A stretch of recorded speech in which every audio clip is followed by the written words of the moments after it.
เพื่อนๆจะเลือกเรือนไหนครับระหว่าง Rolex Daytona กับ Omega Speedmaster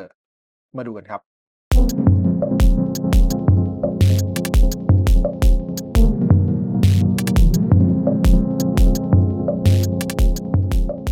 สวัสดีครับผมนี่จากรายการ Time Machine มาพบกับเพื่อนๆอีกแล้วนะครับเพื่อนๆอย่าลืมกดไลค์กด Subscribe แล้วก็กดสั่นกระดิ่งเพื่อเป็นกำลังใจกันด้วยนะครับ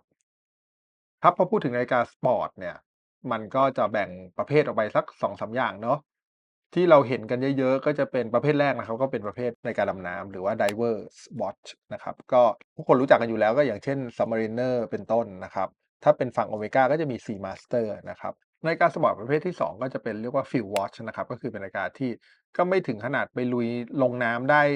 300-400เมตรหรือ1,000เมตรอะไรเงี้ย แต่ว่าก็กันน้ำได้ประมาณ100เมตรแล้วก็ทนทานแข็งแรงใส่ไปทำแอกทิวิตีไปแคมปิงอะไรอย่างงี้ได้นะครับถ้าเป็น Rolex ก็จะมีเป็นเรียกว่า Rolex Explorer นะครับหรือ Explorer 2นะครับหรือว่าอาจจะเป็นยี่ห้ออื่นๆอย่าง Hamilton ก็จะมี Khaki นะครับ Tudor ก็จะมี Tudor Ranger อย่างเงี้ยก็จะเป็นประเภท Field Watch นะครับอีกอันหนึ่งที่ฮิตมากๆแล้วก็เป็นนาฬิกาสปอร์ตที่ทุกค่ายต้องมีนะครับก็เป็นนาฬิกาประเภท chronograph หรือว่าเป็นนาฬิกาจับเวลานั่นเองนะครับนาฬิกาจับเวลาก็จะสังเกตง่ายๆสำหรับคนที่ไม่เข้าใจนะก็คือว่าเป็นนาฬิกาที่มันมีวงกลมเล็กๆข้างในหลายๆวงนั่นแหละนะครับอาจจะมี2วงหรืออาจจะมี3วงหรืออาจจะมี4วงก็คือแล้วแต่ดีไซน์แล้วก็แล้วแต่ความ complicate ของกลไกของเรือนนั้นๆนะครับแต่โดยปกติเนี่ยถ้าเป็นนาฬิกาจับเวลาอย่างเดียวนะไม่ได้เป็นนาฬิกาจับเวลาแล้วมีฟังก์ชันอื่นๆเนี่ยก็ส่วนใหญ่ก็จะเป็น3วงนะครับหรือที่เรียกว่า Tri Compact นะครับแล้วพอพูดถึงนาฬิกาจับเวลาเนี่ยมันก็จะมีตัวเลือกขึ้นมาในหัวทุกคนเนี่ยที่ต้องขึ้นมาแน่นอนเนี่ยมันก็คือเป็นภาพจำแล้วก็เป็นอะไรที่เป็นระดับตำนานไปแล้วนั่นน่ะก็คือเรือนแรกก็คือ Rolex Daytona แล้วก็อีกรุ่นหนึ่งที่ทุกคนเห็นภาพจำของมันก็คือเป็น Omega Speedmaster นั่นเองนะครับ2เรือนเนี้ยแม้จะเหมือนกันในแง่ความเป็นนาฬิกาสปอร์ตที่เป็นนาฬิกาจับเวลาแบบ chronograph เหมือนกันแต่ว่าอย่างอื่นแทบจะทุกอย่างมันแทบจะไม่เหมือนกันเลยนะครับแต่ด้วยความที่มันเป็นนาฬิกาจับเวลาทั้งคู่เนี่ยหลายๆคนก็รู้สึกชอบมันทั้ง2เรือนโดยเฉพาะคนที่ชอบหน้าปัดที่มันดูมี detail อะไม่ได้ชอบอะไรที่มันเรียบๆน้อยๆอะไรอย่างเงี้ยก็จะชอบความเป็น chronograph นะครับวันนี้ก็เลยเอา2เรือนมาให้ดูแต่วันเนี้ย จะไม่ได้ลงลึกเรื่องเครื่องยนต์กลไกหรือว่าสเปคอะไรมากมายแต่อยากให้เพื่อนๆดูในแง่ของความสวยงามในแง่ของหน้าตาของมันแล้วก็ในของ aesthetic ของมันมากกว่าว่าเพื่อนๆชอบเรือนไหนมากกว่ากันเพราะในความเป็นจริงเนี่ยเวลาเราซื้อนาฬิกาแพงๆเนี่ยเกินแบบ50,000ขึ้นไปเนี่ยผมว่าเราใช้ความชอบของเราเป็นหลักแล้วก็ดูหน้าตาของมันเป็นหลักมากกว่าที่จะไปสนใจเครื่องยนต์กลไกมากนักเพราะว่ามันเป็นนาฬิกาจับเวลาแต่ว่าน้อยคนมากที่จะใช้ฟังก์ชันของมันจริงๆนะครับเพราะว่าปกติก็ ถ้าเราจะจับเวลาเราก็เปิดมือถือเราจับเวลามากกว่านะเพราะฉะนั้นคลิปนี้ก็จะโฟกัสบนความสวยงามของมันนะครับเริ่มต้นกับ King ของ Rolex ก่อนนะครับก็คือ Rolex Daytona เรือนนี้นะครับเรือนนี้จะเป็นนาฬิกาในปี2022นะครับยังไม่ใช่เรือนใหม่ล่าสุดที่เพิ่งลอนช์ออกมาในปี2023นะครับก็ตัวนี้จะเป็น Rolex Daytona 116520 LN นะครับตัวนี้จะเป็นหน้าปัดสีขาวมาพร้อมกับขอบเซรามิกสีดำนะครับแล้วก็ตัวเรือนเป็น Stainless Steel นะครับ จริงๆแล้วเดือนเนี้ยเป็น Daytona ที่คนตามหามากที่สุดแล้วคือช่วงหลังๆมาเนี่ย Daytona ที่เป็นหน้าปัดขาวเนี่ยจะได้รับความนิยมมากกว่าหน้าปัดดำนะครับแล้วก็มีราคาที่สูงขึ้นไปค่อนข้างเยอะมากคือแวบแรกที่เห็นเนี่ยคือ Daytona มันไม่ต้องพูดอะไรเยอะอยู่แล้วทุกคนรู้จักกันอยู่แล้วเนาะแต่ว่าอยากจะให้ดู detail บางอย่างซึ่งทำให้มันสวยนะครับคืออย่างแรกเลยผมว่าไอ้ตัววงกลม3วงหรือที่เรียกว่า Subdial ที่อยู่บนหน้าปัดเนี่ยมันเรียงตัวกันค่อนข้าง ใกล้กันจะสังเกตว่ามันมีความสมมาตรแล้วก็มันมีอัตราส่วนที่ทำให้มันอยู่บนหน้าปัดแล้วมันดูเต็มดูแบบเต็มหน้าปัดดูไม่ค่อยมีช่องว่างอะไรเพราะว่าอย่างถ้าสังเกตนะอย่างตรง12นาฬิกาเนี่ยมันจะมีโลโก้ Rolex อยู่แล้วใช่ไหมครับแล้วก็มีคำว่า Rolex แล้วก็มีอีกตั้ง4บรรทัดเนี่ยเช่น Oyster Perpetual Superlative Chronometer Officially Certified Chronograph เนี่ย คือรวมคำว่าโลโก้เลยแล้วมันมีอีก5บรรทัดเพราะฉะนั้นตรง12นาฬิกาเนี่ยพื้นที่ตรงนั้นน่ะมันถูกเติมเต็มไปหมดแล้วมันแน่นมากแล้วพอมาตรง3นาฬิกาเนี่ยมันก็จะเป็น Sub-dial อันหนึ่งนะครับที่บอกตัวเลข30นาทีนะครับอีกอันหนึ่งนะครับตัวนี้จะเป็นวินาทีแล้วก็คือเขาจะรันอยู่ตลอดนะครับเพื่อบอกวินาทีใน1นาทีนั้นๆนะครับแล้วก็พอถึง9นาฬิกาก็จะเป็นวงกลมอีกวงหนึ่งที่บอกเลขตั้งแต่1จนถึง12ชั่วโมงนะครับ นั่นก็ทำให้หน้าปัดเรือนนี้เนี่ยมันเต็มแล้วก็แน่นนะครับ สิ่งที่ยังโดดเด่นอยู่ก็คือคำว่า Daytona นะครับที่เป็นสีแดงอยู่ตรงบริเวณกึ่งกลางของหน้าปัดนะครับเรือนเนี้ยด้วยความที่มันเป็นเซรามิกนะครับมันก็เลยทำให้มีขอบที่ดูโมเดิร์นมากขึ้นก็คือเป็นขอบเซรามิกสีดำนะครับแล้วก็มีตัวอักษรนะครับที่เป็นสีเงินรอบนอกทั้งหมดนะฮะมันก็ทำให้มันดูโมเดิร์นกว่าตัวเรือนของ Daytona เนี่ยด้วยความที่เขาเป็นนาฬิกาจับเวลาเพราะฉะนั้นด้านเม็ดมะยมนะครับแล้วก็จะมี Pusher หรือว่าปุ่มกดเนี่ยด้านบนด้านล่างนะครับซึ่งก็เป็นปกติของโครโนกราฟอยู่แล้วแต่ว่า Daytona เนี่ยเขาจะสามารถขันเกลียวได้นะครับเพื่อกันฝุ่นกันน้ำแล้วก็กันไม่ให้ไปโดนปุ่มจับเวลาโดยที่ไม่ได้ตั้งใจนะครับส่วนตัวเรือนเนี่ยก็จะเป็นเคสแบบ Oyster นะครับส่วนตัวสายเนี่ยก็จะเป็นสายที่เรียกว่าเป็น Oyster เหมือนกันโดยที่เขาจะเน้นความหรูหราที่ตัวข้อที่อยู่ตรงกลางเนี่ยจะเป็นการขัดเงานะครับส่วนข้อที่อยู่ด้านข้างจะเป็นการขัดด้านนะครับเพราะฉะนั้นมันก็จะเกิดเอฟเฟกต์ของการที่เกิด3มิติขึ้นนะครับจะไม่เหมือนอย่างพวกนาฬิกาดำน้ำอันนั้นแบบเอาไว้ลุยอย่างเดียวเลยอันนั้นจะเป็นขัดด้านทั้งหมดนะครับแต่อันเนี้ยเขาจะขัดตรงกลางให้เงาเพื่อให้มันยังคงความหรูหราอยู่นะครับตัวสายเนี่ยก็จะเริ่มต้นตรงหัวสายตรง End Link เนี่ยอยู่ที่20มิลความกว้างนะครับแล้วก็ตรงปลายสายเนี่ยหรือว่าตรงที่มันจะอยู่บนตัวบานพับเนี่ยมันจะกว้างอยู่ที่17มิล คือตรงเนี้ยมันเป็นเรื่องที่นิดๆหน่อยๆนะแต่ว่ามันมีผลมากคือการที่มันจาก20แล้วมันเรียวลงมาจนถึงเป็น17มิลด้านหลังเนี่ยมันก็เลยทำให้ Daytona เนี่ยเป็นนาฬิกาที่ใส่แล้วมันดูแบบมันไม่เถอะทะเลยมันดูเพรียวมันดูแบบมันดูหรูอะว่างั้นเถอะนั่นคือเหตุผลที่พอคนข้อมือเล็กๆเนี่ยใส่ Daytona เนี่ยก็จะไม่ได้รู้สึกแบบใหญ่เกินไปเหมือนเวลาใส่ Submariner หรือ GMT อย่างเงี้ยนะครับ ส่วนด้านหลังเนี่ยก็จะเป็นล็อกแบบ2ชั้นนะครับเหมือนกับนาฬิกาที่เป็นนาฬิกาดำน้ำเลยนะครับแล้วก็ยังมี Easy Link ซึ่งเราปรับได้ปรับให้มันกว้างขึ้นหรือว่าเล็กลงได้ประมาณ5มิลลิเมตรนะครับเพื่อที่จะแบบเวลาสมมุติอากาศร้อนเนี่ยแล้วข้อมือเราขยายอย่างเงี้ยมันก็สามารถที่จะดึงตรงเนี้ยออกมาแล้วก็ทำให้มันหลวมขึ้น5มิลได้เลยนะครับอันนี้มีประโยชน์จริงๆนะเวลาเราไปหน้าร้อนๆอย่างเงี้ย ตัวเรือนจะหนาประมาณ 12.4 มิลนะครับ ก็ถือว่าเป็นนาฬิกาที่ไม่หนาเลยในโครโนกราฟนะครับ รวมทุกอย่างแล้วนะครับ หน้าปัดเรือนนี้อยู่ที่เส้นผ่าศูนย์กลาง 40 มิลนะครับ ก็ถือว่าเป็นโครโนกราฟที่ไซส์เล็กนะ เรียกว่าเล็กมากเลย เพราะว่าโครโนกราฟส่วนใหญ่เนี่ยมันจะแบบ 41 42อะไรเงี้ย แต่ Daytona ก็ยังเป็น 40 มิลอยู่ ซึ่งอันเนี้ยขอชื่นชม เพราะว่ามันเป็นสัดส่วนที่สวยมากนะครับคราวนี้มาดูอีกเรือนหนึ่งนะครับ เรือนนี้เป็น Omega Speedmaster นะครับอาจจะไม่ได้ตรงปีตรงรุ่นกันเท่าไหร่นะถ้าเทียบกับ Daytona เพราะ Daytona เป็นรุ่นปัจจุบันแต่ว่า Speedmaster เรือนเนี้ยครับจะเป็น Speedmaster ในช่วงปีประมาณปี 2000นะครับก็จะเป็นเครื่องที่เรียกว่า863นะครับคือแว็บแรกของ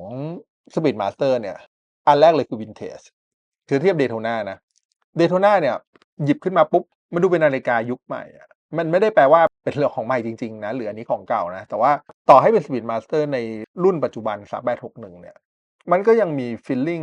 ของความ Vintage มีฟีลลิงของความเก่าอยู่นะครับเพราะฉะนั้นแว็บแรกที่แตกต่างเลยคือ Speedmaster เนี่ยจะเหมือนเดิมเหมือนรุ่นเก่ามากๆนะครับแทบไม่ได้ต่างเลยนะครับแล้วก็ถึงแม้เป็นฟีลลิงของรุ่นใหม่เนี่ยก็ยังใส่แล้วยังรู้สึกเหมือนเป็นนาฬิกา Vintage นาฬิกาที่คลาสสิกอยู่ แต่ Daytona เนี่ยดูเหมือนใหม่ขึ้นใหม่ขึ้นใหม่ขึ้นเรื่อยๆนะครับเป็นนาฬิกาที่ดูใหม่กว่าจริงๆอันนี้แวบแรกที่เห็นอันที่2ด้วยความที่ Speedmaster เนี่ยเป็นนาฬิกา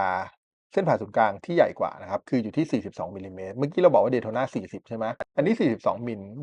คือเส้นผ่าศูนย์กลางกว้างกว่าถึง2มิลถือว่าเยอะพอสมควรนะครับเพราะ2มิลเนี่ยมันไม่ใช่แค่เส้นผ่าศูนย์กลางแล้วแต่ว่าตัวลักทูลักเนี่ยหรือว่าขาถ้ามองอย่างนี้ด้านบนไปด้านล่างเนี่ยมันก็จะยาวกว่าด้วยนะครับ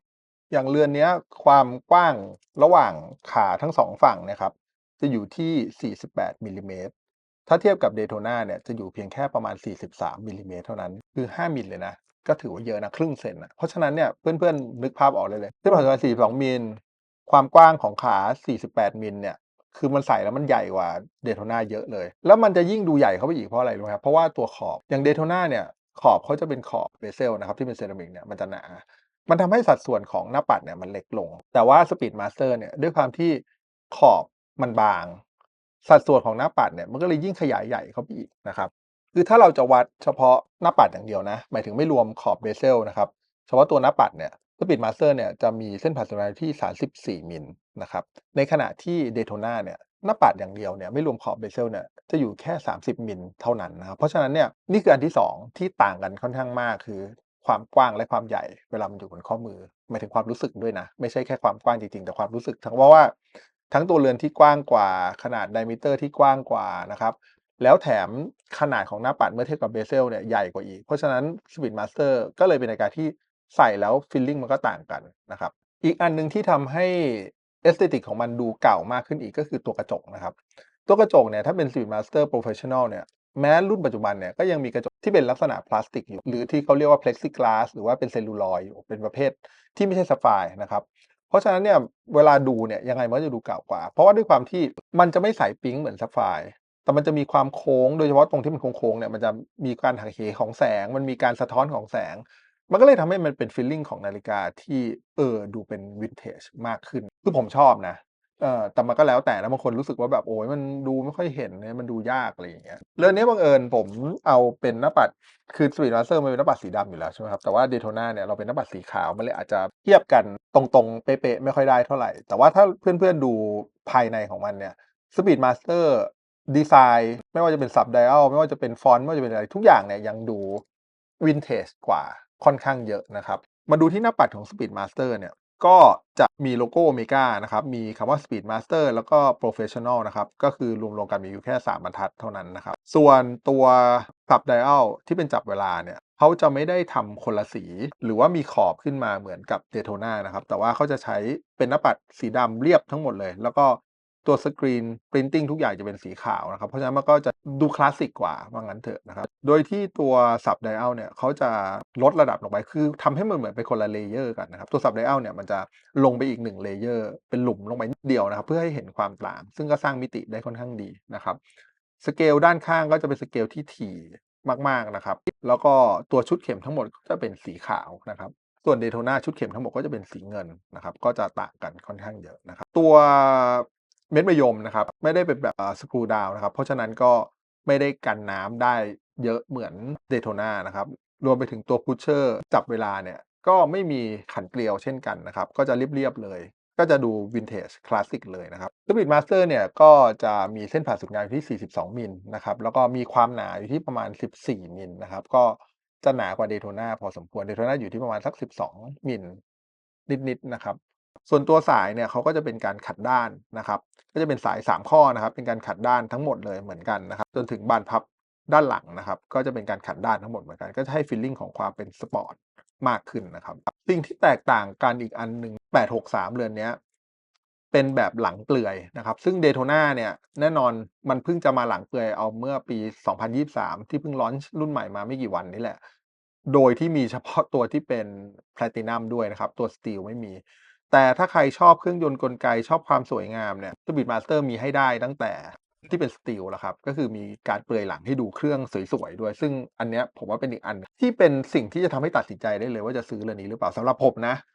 ก็คือเป็นสิ่งที่ตัดสินใจว่าถ้าจะซื้อ Speedmaster มากกว่า Daytona เนี่ยก็น่าจะเป็นเพราะมันมีเปลือยหลังให้ดูนี่แหละนะครับเราก็จะเห็นกลไกการทำงานของการจับเวลานะครับเวลาเรากดปุ่มในการ Start Stop ต่างๆเนี่ยมันก็จะทำให้เห็นกลไกในการจับเวลาที่มันขยับ ให้เราเห็นนะครับเดี๋ยวเราลองมาดู2เรือนนี้บนข้อมือกันดีกว่านะครับว่าไอ้สเปกต่างๆหรือว่าหน้าตาที่มันต่างกันเนี่ยเวลาอยู่บนข้อมือแล้วมันต่างกันขนาดไหน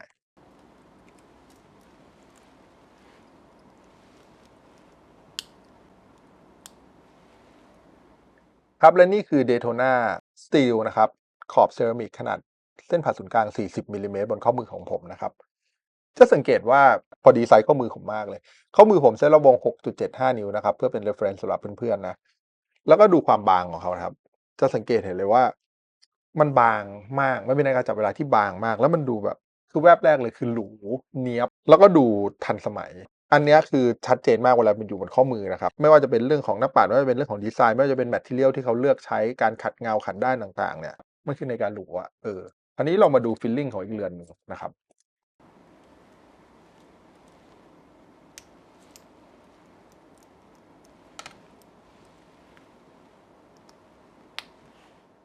ครับและนี่คือ Omega Speedmaster ขนาด42มิลลิเมตรนะครับบนข้อมือเส้นรอบวง6.75นิ้วของผมนะครับเป็นไงครับต่างกันเยอะเลยนะต่างกันเยอะเลยนะฟีลลิงของผมตอนเนี้ยที่ผมกำลังมองอยู่เรือนเนี้ยคือ Vintage คือมันใหญ่สำหรับข้อมือเส้นรอบวง6.75นิ้วของผมเนี่ยผมคิดว่ามันเกือบจะใหญ่ไปด้วยซ้ำในความรู้สึกผมนะแต่ถามว่าใส่ได้ไหมใส่ได้อยู่แล้วสบายๆเพื่อนๆที่อาจจะข้อมือมัน6.5นิ้วก็น่าจะใส่ได้แต่ถ้าถามผมว่า มันใส่แล้วมันไม่สวยเหมือน Daytona ซึ่งความรู้สึกของผมคือมันพอดีกว่านะครับแต่ว่าสิ่งที่ได้จากเรือนนี้คือความ Vintage คือความที่มันไปเกี่ยวข้องกับนาฬิกาที่มันเป็นตำนานอย่าง Moonwatch จริงๆหมายถึงว่านาฬิกาที่มันใส่ขึ้นไปบนดวงจันทร์จริงๆเนี่ยมันเหมือนให้อะไรที่คอนเน็กต์กันมากกว่า Daytona รุ่นนี้ที่มันเหมือนจะมาไกลเมื่อเทียบกับ Daytona รุ่นแรกๆแล้วแต่ Speedmaster เนี่ยมันยังไม่ได้มาไกลเท่าไรมันเหมือนมันเพิ่งเปลี่ยนมาแค่ไม่กี่รุ่นมันไม่ได้เดินทางมาไกลมากนักแล้วมันยังลิงก์กลับไปสู่ Moonwatch เดิมๆที่ขึ้นไปอยู่บนอวกาศได้อยู่เนี่ย ถ้าว่ากันตามฟีลลิงของผมที่ใส่เนาะทั้ง2เรือนสิ่งที่สามารถจะสรุปได้ก็คือว่า Daytona เป็นนาฬิกาที่ดูใหม่และดูหรูคือดูแพงอันนี้คือความรู้สึกผมเลยสมมุติเราไม่ได้คำนึงถึงราคาเลยนะแต่ความรู้สึกมันคืออย่างนั้นจริงๆคือใหม่หรูแพงและพอดีข้อมือ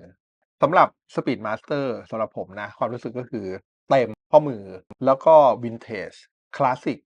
ตลอดกาลอะไรเงี้ยคือมันคือ2ขั้วที่ต่างกันชัดเจน เราไม่พูดถึงราคาไม่พูดถึงกลไกไม่พูดถึงฟังก์ชันต่างๆนะพูดถึงแค่หน้าตาแล้วก็ความรู้สึกบนข้อมือล้วนๆเนี่ยผมรู้สึกว่านี่แหละคือความแตกต่างแต่ถ้าเกิดเพื่อนๆบอกว่า